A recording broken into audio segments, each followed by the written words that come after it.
वहीं हरियाणा के कृषि मंत्री जेपी दलाल से भी हमारे वरिष्ठ संवाददाता पवन सिवर ने खास बातचीत की है। इस मौके पर जेपी दलाल ने कहा कि द्रौपदी मुर्मू के जीवन का जिक्र किया और बताया कि उनके जीवन से काफी वो प्रेरित हैं।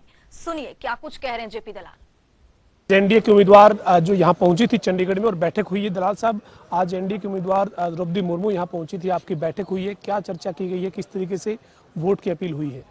आज हमारे हरियाणा, पंजाब और जम्मू कश्मीर वगैरह के विधायक, सांसद इकट्ठे हुए और हमारी जो एनडीए की उम्मीदवार है आदरणीय द्रौपदी मुर्मू जी, उनके दर्शन करने का हमें सौभाग्य प्राप्त हुआ।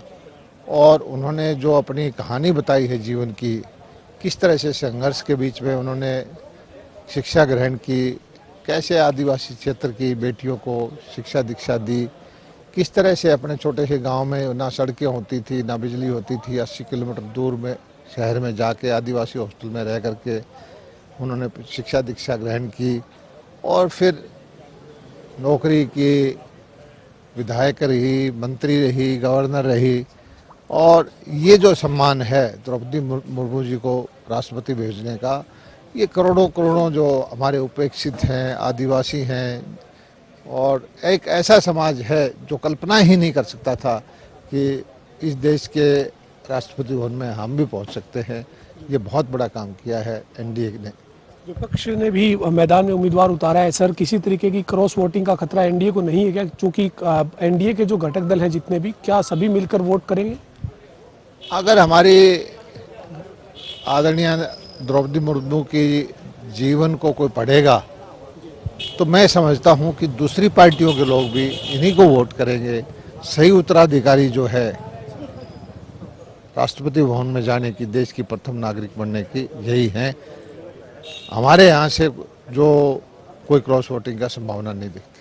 आज जो बैठक हुई है उसमें सर जो उनको मान सम्मान हरियाणा और आपने बताया पंजाब से भी जो है वो अकाली दल के नेता यहाँ पर पहुंचे थे या फिर चंडीगढ़ की सांसद यहाँ मौजूद थी, आज के उनके सम्मान से वो संतुष्ट और उत्साहित नजर आई हैं क्या? क्योंकि एक उम्मीदवार के ऊपर एक दबाव जरूर रहता है सभी से वोट। तो निश्चित है कि एनडीए की उम्मीदवार जीतेगी और ये एक परिपाटी है कि जो भी उम्मीदवार होते हों वो अलग अलग देश के कोने में जा कर के अपने वोटर्स, जिसमें हम एमएलएज लोग हैं और एमपीज हैं, उनसे अपने वोट की अपील करते हैं।